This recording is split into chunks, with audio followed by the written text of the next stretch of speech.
ನಮ್ಮೊಂದಿಗೆ ಈಗ ಸಚಿವರಾಗಿರುವಂತಹ ಲಕ್ಷ್ಮೀ ಹೆಬ್ಬಾಳ್ಕರ್ ಅವರ ಈಗ ಖುದ್ದು ನೇರ ಸಂಪರ್ಕದಲ್ಲಿ ಜಾಯ್ನ್ ಆಗಿದ್ದಾರೆ. ಲಕ್ಷ್ಮೀ ಹೆಬ್ಬಾಳ್ಕರ್ ಅವರ ನಮಸ್ಕಾರ. ನಮಸ್ಕಾರ. ಎಷ್ಟೊತ್ತಿಂದ ತಗಲಾಕೊಂಡಿದ್ದೀರಿ ಇಂಡಿಗೋ ವಿಮಾನದಲ್ಲಿ ಲಕ್ಷ್ಮೀ ಹೆಬ್ಬಾಳ್ಕರ್ ಅವರೇ?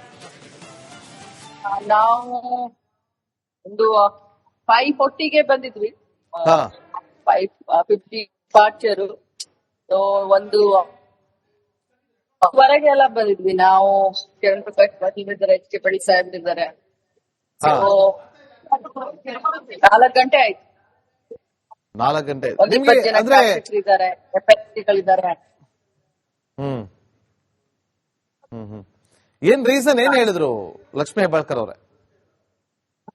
ವಿಸಿಬಿಲಿಟಿ ಕಡಿಮೆ ಇದೆ, fog, due to fog. So ಹೀಗಾಗಿ ಇನ್ನೂ ಕೂಡ ಅವರು ಕ್ಲಿಯರ್ ಆಗಿ ಹೇಳಲಿಕ್ಕೆ ಆಗ್ತಾ ಇಲ್ಲ, ಎಷ್ಟೊತ್ತು ಅಂತ ಹೇಳಕ್ಕೆ ಆಗ್ತಾ ಇಲ್ಲ. ನಮ್ಮ ಮುಂದ್ಗಡೆ ಇನ್ನು 16 ಫ್ಲೈಟ್ ಗಳಿದಾವೆ. ನಮ್ದು 16th 17th ನಮ್ದು ಫ್ಲೈಟ್. ಇನ್ನು ಹಬ್ಬ ಇದಾದ್ಮೇಲೆ, ಟೇಕ್ ಆಫ್ ಆದ್ಮೇಲೆ ನಮ್ ಫ್ಲೈಟ್ ಇದಾಗುತ್ತೆ. ಸೊ ಅನ್ಸರ್ಟನಿಟಿ ಹೇಳ್ತಾ ಇದ್ದಾರೆ. ಇನ್ನು ಯಾರಿಗೂ ಕೂಡ ಕ್ಲಾರಿಟಿ ಸಿಗ್ತಾ ಇಲ್ಲ. ಮೋಡ ಕವಿದ ವಾತಾವರಣ ಇದೆ, ಗೊತ್ತಾಗ್ತಾ ಇಲ್ಲ ಇನ್ನು ಎಷ್ಟೊತ್ತಾಗಬಹುದು, ಅಥವಾ ನಮ್ಗೆ ಹೊರಗಡೆ ಹೋಗ್ಲಿಕ್ಕೂ ಕೂಡ ಅಲೋ ಮಾಡ್ತಾ ಇಲ್ಲ ಬಿಕಾಸ್ ಆಫ್ ಸೆಕ್ಯೂರಿಟಿ ರೀಸನ್. 200 ಜನ ಪ್ರಯಾಣಿಕರಿದ್ದಾರೆ, ಬಹಳ ದೊಡ್ಡ ಫ್ಲೈಟ್. ಎಲ್ರು ಕೂಡ ಪರದಾಡ್ತಾ ಇದ್ದಾರೆ, ಯಾಕಂದ್ರೆ ಬಹಳಷ್ಟು ಜನ ಶುಗರ್ ಪೇಷಂಟ್ ಗಳಿದ್ದಾರೆ, ಬಹಳಷ್ಟು ಚಿಕ್ಕ ಮಕ್ಕಳಿದ್ದಾರೆ, ಹಿರಿಯ ನಾಗರಿಕರಿದ್ದಾರೆ. ಎಲ್ಲರಿಗೂ ಬಹಳಷ್ಟು ತೊಂದರೆ ಆಗ್ತಾ ಇದೆ. ಕಷ್ಟ ಇನ್ನು ಬೇಗ ಆಗ್ಲಿ ಅಂತ ನಾವೆಲ್ಲ ಮಾಡ್ತಾ ಇದ್ದೀವಿ. ಲಕ್ಷ್ಮೀ ಹೆಬ್ಬಾಳ್ಕರ್ ಅವರೀಗ ನೀವು ಹೇಳ್ತಾ ಇದ್ರಿ, ಈಗ ತುಂಬಾ ಕಷ್ಟ ಆಗ್ತಾ ಇದೆ, ಆದಷ್ಟು ಬೇಗ ಎಲ್ಲೋ ಕೂಡ ಕ್ಲಿಯರ್ ಆಗಿ ಟೇಕ್ ಆಫ್ ಆಗ್ಲಿ ಅಂತೇಳಿ. ಆದ್ರೆ ಲೋ ವಿಸಿಬಿಲಿಟಿಯಿಂದಾಗಿ ಫ್ಲೈ ಆಗ್ತಾ ಇಲ್ಲ, ಟೇಕ್ ಆಫ್ ಆಗ್ತಾ ಇಲ್ಲ ಅಂತೇಳಿ ನಿಮ್ಗೆ ಎಷ್ಟೊತ್ತಿಗೆ ಮೆಸೇಜ್ ಕೊಟ್ರು? ಇಲ್ಲಿಯವರೆಗೂ ಯಾಕೆ ಅಟ್ಲೀಸ್ಟ್ ಹೊರಗಡೆ ಅಟ್ಲೀಸ್ಟ್ ನೀವು ಬಿಟ್ರೆ ಏರ್ಪೋರ್ಟ್ ಒಳಗಡೆ ಹೋಗಿ ಅಥವಾ ಲಾಂಜ್ ಅಲ್ಲೋ ಎಲ್ಲಾದ್ರೂ ಕೂತು ಸ್ವಲ್ಪ ಟೈಮ್ ಅನ್ನ ಕಳಿಬಹುದು, ಆದ್ರೆ ಹೊರಗಡೆ ಹೋಗೋದಕ್ಕೂ ಕೂಡ ಬಿಡ್ತಾ ಇಲ್ಲ, ಏನ್ ಕಾರಣ? ನಾವೆಲ್ಲ ಅದನ್ನೇ ಕೇಳ್ತಾ ಇದೀವಿ. ನಿಮ್ಗೆ ಮೊದ್ಲೇ ಗೊತ್ತಾಗುತ್ತೆ, ಏರ್ ಕಂಟ್ರೋಲ್ ಇಂದ ನಿಮ್ಗೆ ಗೊತ್ತಾಗುತ್ತೆ, ನೀವೆಲ್ಲ ಹೇಳ್ಬೋದಾಗಿ. ನಾವು ಇಲ್ಲಿ ಕೂತ್ಕೊಂಡ್ಮೇಲೆ ಇನ್ನೇನು ರನ್ವೇ ಮೇಲೆ ಹೋಗ್ಬೇಕು ಫ್ಲೈಟು, ಆ ಟೈಮ್ ನಲ್ಲಿ ಈ ರೀತಿ ಅಂತ ಹೇಳಿದ್ರು. ಅದನ್ನ ಬಿಟ್ಬಿಟ್ಟು ಮುಂಚೆನೆ ನಮ್ಗೆ ಹೇಳಿದ್ರೆ ನಾವು ಲಾಂಚ್ ನಲ್ಲೂ ಹೊರಗಡೆನೋ ಕೂತ್ಕೊಳ್ಬಹುದಾಗಿತ್ತು, ಇಷ್ಟು ಕಷ್ಟ ಆಗ್ತಾ ಇರ್ಲಿಲ್ಲ ಎಲ್ಲ. ಬಟ್ ಇಲ್ಲಿ ಇದಕ್ಕಿಂತ ಜಾಸ್ತಿ ನಮ್ಗೆ ಇವತ್ತು ದಾವಣಗೆರೆಗೆ ಹೋಗ್ಬೇಕು ಅಂತ ನಾವೆಲ್ಲರೂ ಹೊರಟಿದ್ದಾರೆ. ಶಂಕರ್ ಬಜ್ಜಿ ಅವರ ಇದಕ್ಕೆ ಹೋಗೋಣ ಕುಂದ್ರಲ್ಗೆ ಅಂತ ನಾವೆಲ್ಲರೂ ಬೆಳಗ್ಗೆ ಬೇಗ ಎಲ್ಲ 2:30-3 ಗಂಟೆಗೆ ಹೊರಟು ಎಲ್ಲ ಏರ್ಪೋರ್ಟ್ ಬಂದಂತವ್ರು. ಅಲ್ಲಿ ಎಲ್ಲ ಮುಟ್ಲಿಕ್ಕೆ ಆಗದಿಲ್ಲ ಅನ್ನುವಂಥದ್ದು ಅದು ಒಂದು ಬೇರೆ ನಮ್ಗೆ ಇದು ಕಾಡ್ತಾ ಇದೆ. ಕೊನೆ ತಕ್ಷಣ ಒಂದು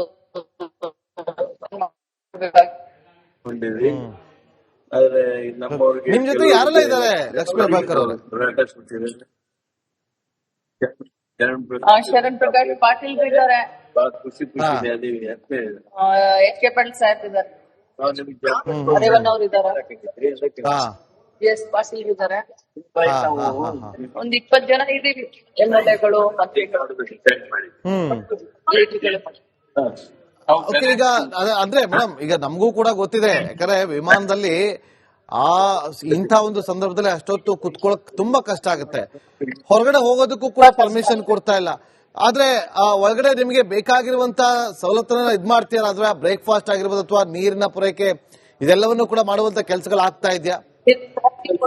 ನೀರು ಕಾಫಿ ಕೊಟ್ರು.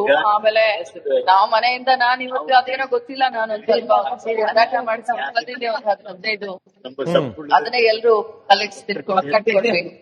ಅವರು ತಮ್ಮ ಎಷ್ಟು ಸಾಧ್ಯ ಇದ್ರು ಅಷ್ಟು ನಮ್ಮನ್ನ ನೋಡ್ಕೊಳ್ಳೋಕೆ ಪ್ರಯತ್ನ ಮಾಡ್ತಾ ಇದಾರೆ ಈಗ ಅವರು. ಬಟ್ 200 ಜನ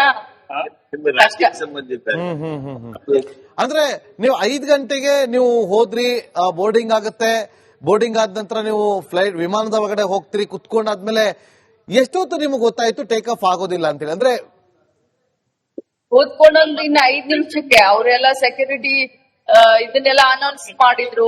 ಎಷ್ಟು ಹೊತ್ತಿನಲ್ಲಿ ನಾವು ಬೆಳಗಾವಿನ ರೀಚ್ ಆಗ್ತೀವಿ ಅನ್ನೋದನ್ನೆಲ್ಲ ಅನೌನ್ಸ್ ಮಾಡಿದ್ರು. ನಾವು ಎಮರ್ಜೆನ್ಸಿ ವಿಂಡೋ ಹತ್ರ ಕೂತ್ಕೊಂಡಿದ್ವಿ. ಸೊ ಸೆಕ್ಯೂರಿಟಿ ಎಲ್ಲ ಅವ್ರೇನೇನು ಅನೌನ್ಸ್ ಮಾಡ್ಬೇಕಾಗಿತ್ತು ಅಂತೆಲ್ಲ ಹೇಳಿದ್ರು. ಆಮೇಲೆ ಇನ್ನೇ ಟೇಕ್ ಆಫ್ ಆಗ್ಬೇಕಾಗಿತ್ತು. ಆ ಸಂದರ್ಭದಲ್ಲಿ ಹೀಗಾಗಿದೆ ಅಂತ ಅಂದ್ರೆ ಯೂಶಲಿ ಯಾವಾಗ್ಲೇ ಡೆಲ್ಲಿಗೆ ಹೋದ್ರು ನೀವು ಅರ್ಲಿ ಮಾರ್ನಿಂಗ್ ಫ್ಲೈಟ್ ಹತ್ರ ಕ್ಯಾಚ್ ಮಾಡ್ತಿದ್ರ ಅಥವಾ ಇವತ್ತು ಬೆಳಗಾವಿಗೆ ಡೈರೆಕ್ಟ್ ಫ್ಲೈಟ್ ಇರೋದ್ರಿಂದ ಅದಕ್ಕೆ ಇರೋದ್ರಿಂದ ಆಮೇಲೆ ನಮ್ಗೆಲ್ಲರಿಗೂ ದಾವಣಗೆರೆ ತನಕ ಹೋಗ್ಬೇಕಾಗಿತ್ತಲ್ಲ, ಸೊ ಹೀಗಾಗಿ ಎಲ್ಲರೂ ಬೆಳಗಾವಿ ಫ್ಲೈಟ್ ಅಲ್ಲೇ ತಗೊಂಡಿದ್ವಿ. ಈಗ ಎಷ್ಟು ಬೇಸರ ಆಗ್ತಾ ಇದೆ ಲಕ್ಷ್ಮೀ ಹೆಬ್ಬಾಳ್ಕರ್, ಯಾಕಂತಂದ್ರೆ ಇವತ್ತು ಸೆಷನ್ಗೆ ನೀವು ಲೇಟ್ ಆಗಿ ಹೋಗಿರ್ಬೋದು ಅಥವಾ ಫ್ಲೈಟ್ ಕಾರಣದಿಂದಾಗಿ, ಆದ್ರೆ ಇಲ್ಲಿ ಶಾಮನೂರ್ ಶಿವಶಂಕರಪ್ಪ ಅವರ ಅಂತಿಮ ದರ್ಶನಕ್ಕೆ ಏನು ಅನೌನ್ಸ್ ಮಾಡ್ತಾ ಇದ್ದಾರೆ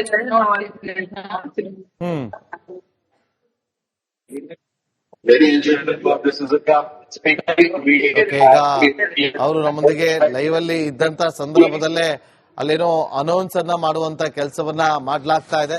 ಆದಷ್ಟು ಬೇಗ ಅವರು ಎಲ್ಲರೂ ಕೂಡ ಸೇಫ್ ಆಗಿ ಬೆಳಗಾವಿಗೆ ಬಂದು ತಲುಪಲಿ ಅಂತ ಹೇಳಿ ನಾವು ಕೂಡ ಆಶಿಸ್ತೀವಿ. ಯಾಕೆಂತಂದ್ರೆ ನೋಡಿ, ಲಕ್ಷ್ಮೀ ಹೆಬ್ಬಾಳ್ಕರ್ ಅವರು ಹೇಳ್ತಾ ಇದ್ರು, ನಾವು ಬೆಳಗಾವಿಗೆ ಬಂದು ಬೆಳಗಾವಿಯಿಂದ ದಾವಣಗೆರೆಗೆ ಹೋಗ್ಬೇಕಿತ್ತು, ಶಾಮನೂರ್ ಶಿವಶಂಕರಪ್ಪ ಅವರ ಅಂತಿಮ ದರ್ಶನವನ್ನ ಪಡೆದುಕೊಳ್ಬೇಕು ಅಂತೇಳಿ ಅವರು ಕೂಡ ಕನ್ವರ್ಸ್ತಾ ಇದ್ರು. ಆದ್ರೆ ಬೆಳಗ್ಗಿನಿಂದಲೂ ಕೂಡ ಫ್ಲೈಟ್ ಅಲ್ಲೇ ಕೂತಿದ್ದಾರೆ, ತುಂಬಾ ಕಷ್ಟ ಆಗ್ತಾ ಇದೆ. ಸುಮಾರು 200ಕ್ಕೂ ಹೆಚ್ಚು ಪ್ರಯಾಣಿಕರಿದ್ದೀವಿ, ಒಂದೇ ಫ್ಲೈಟ್ ಅಲ್ಲಿ ಯಾರನ್ನು ಕೂಡ ಹೊರಗಡೆ ಹೋಗೋದಕ್ಕೆ ಬಿಡ್ತಾ ಇಲ್ಲ ಅನ್ನುವ ಮಾತುಗಳನ್ನ ಕೂಡ ರಿಪಬ್ಲಿಕ್ ಕನ್ನಡದ ಜೊತೆಲೆ ಫ್ಲೈಟ್ ಅಲ್ಲೇ ಕೂತ್ಕೊಂಡು ಈ ಕ್ಷಣ ಅಲ್ಲಿ ಹೇಗಿತ್ತು ಅನ್ನೋದ್ರ ಬಗ್ಗೆ ಕಂಪ್ಲೀಟ್ ಆಗಿ ಮಾಹಿತಿಯನ್ನ ಕೂಡ ಕೊಟ್ಟಿದ್ದಾರೆ ಲಕ್ಷ್ಮೀ ಹೆಬ್ಬಾಳ್ಕರ್ ಅವರು. ನಮ್ಮೊಂದಿಗೆ ಈಗ ಸಚಿವರಾಗಿರುವಂತಹ ಲಕ್ಷ್ಮೀ ಹೆಬ್ಬಾಳ್ಕರ್ ಅವರ ಈಗ ಖುದ್ದು ನೇರ ಸಂಪರ್ಕದಲ್ಲಿ ಜಾಯ್ನ್ ಆಗಿದ್ದಾರೆ. ಲಕ್ಷ್ಮೀ ಹೆಬ್ಬಾಳ್ಕರ್ ಅವರ ನಮಸ್ಕಾರ. ನಮಸ್ಕಾರ. ಎಷ್ಟೊತ್ತಿಂದ ತಗಲಾಕೊಂಡಿದ್ದೀರಿ ಇಂಡಿಗೋ ವಿಮಾನದಲ್ಲಿ ಲಕ್ಷ್ಮೀ ಹೆಬ್ಬಾಳ್ಕರ್ ಅವರೇ? ನಾವು ಒಂದು 5:40ಗೆ ಬಂದಿದ್ವಿ, 5:50 ಡಿಪಾರ್ಚರ್. ಒಂದು ಹೊರಗೆ ಎಲ್ಲ ಬಂದಿದ್ವಿ ನಾವು. ಕಿರಣ್ ಪ್ರಕಾಶ್ ಪಾಟೀಲ್ ಇದ್ದಾರೆ, ಎಚ್ ಕೆ ಪಡಿ ಸಾಹೇಬ್ ಇದ್ದಾರೆ. 4 ಗಂಟೆ ಆಯ್ತು.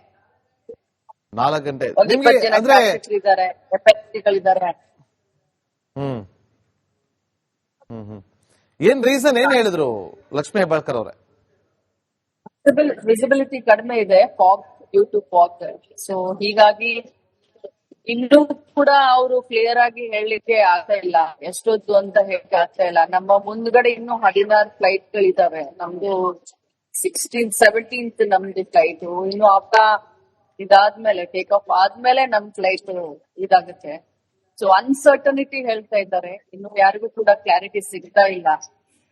ಮೋಡ ಕವಿದ ವಾತಾವರಣ ಇದೆ, ಗೊತ್ತಾಗ್ತಾ ಇಲ್ಲ ಇನ್ನು ಎಷ್ಟೊತ್ತಾಗಬಹುದು, ಅಥವಾ ನಮ್ಗೆ ಹೊರಗಡೆ ಹೋಗ್ಲಿಕ್ಕೂ ಕೂಡ ಅಲೋ ಮಾಡ್ತಾ ಇಲ್ಲ because of security reason. So 200 ಜನ ಪ್ರಯಾಣಿಕರಿದ್ದಾರೆ, ಬಹಳ ದೊಡ್ಡ ಫ್ಲೈಟ್.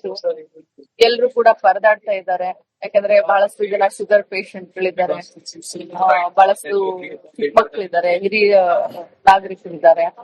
ಎಲ್ಲರೂ